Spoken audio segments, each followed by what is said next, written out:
আজকের এই আপডেটটি যদি আপনি বাংলাদেশ বা পশ্চিমবঙ্গের যে কোনো জায়গা থেকে দেখে থাকেন তাহলে শেষ পর্যন্ত দেখুন, কারণ আগামী 24 থেকে 48 ঘন্টার মধ্যে আবহাওয়ার পরিস্থিতিতে বড় পরিবর্তনের ইঙ্গিত মিলেছে। কোথাও স্বস্তির বৃষ্টি, কোথাও বজ্রঝড়, আবার কোথাও ভারী বর্ষণের সম্ভাবনা দেখা যাচ্ছে। আপনার এলাকাটা কি সেই তালিকায় আছে? চলুন জেনে নেওয়া যাক বাংলার দুই প্রান্তের সর্বশেষ আবহাওয়ার পরিস্থিতি নিয়ে। ভিডিওটি শুরু করার আগে কমেন্টে লিখে জানান আপনি বাংলাদেশ নাকি পশ্চিমবঙ্গের কোনো জেলা থেকে ভিডিওটি দেখছেন। গত কয়েকদিনের গরম এবং ব্যবসা আবহাওয়ার পর বঙ্গোপসাগর ও আশেপাশের অঞ্চলের নতুন করে আর্দ্রতা বৃদ্ধি পেয়েছে। এর প্রভাবে বাংলাদেশের বিভিন্ন অঞ্চল ও ভারতের পশ্চিমবঙ্গের বিস্তীর্ণ এলাকা জুড়ে মেঘের পরিমাণটাও বাড়বে। আবহাওয়াবিদদের মতে আগামী 1 থেকে 2 দিনের মধ্যে ঢাকা, ময়মনসিংহ, সিলেট, চট্টগ্রাম, কুমিল্লা, খুলনা ও বরিশাল বিভাগের অনেক স্থানে বজ্রসহ বৃষ্টির সম্ভাবনা রয়েছে। কিছু কিছু এলাকায় দমকা হাওয়া এবং স্থানীয়ভাবে ভারী বৃষ্টিও হতে পারে। অন্যদিকে পশ্চিমবঙ্গের কলকাতা, হাওড়া, হুগলি, উত্তর ও দক্ষিণ 24 পরগনা এবং নদিয়া জেলার কিছু অংশ মেঘলা আবহাওয়া ও বিক্ষিপ্ত বৃষ্টির সম্ভাবনা দেখা যাচ্ছে।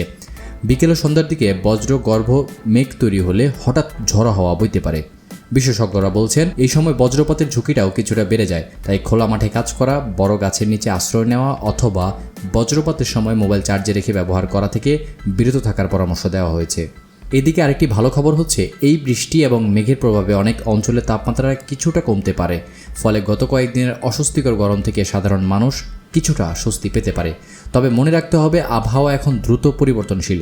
সকালে রোদ থাকলেও বিকেলে হঠাৎ কালো মেঘ এবং বজ্রবৃষ্টির পরিস্থিতি তৈরি হতে পারে। তাই যারা বাইরে বের হওয়ার পরিকল্পনা করছেন, বিশেষ করে অফিসগামী শিক্ষার্থী অথবা ভ্রমণকারী, তারা অবশ্যই সর্বশেষ আবহাওয়ার আপডেটটি দেখে বের হবেন।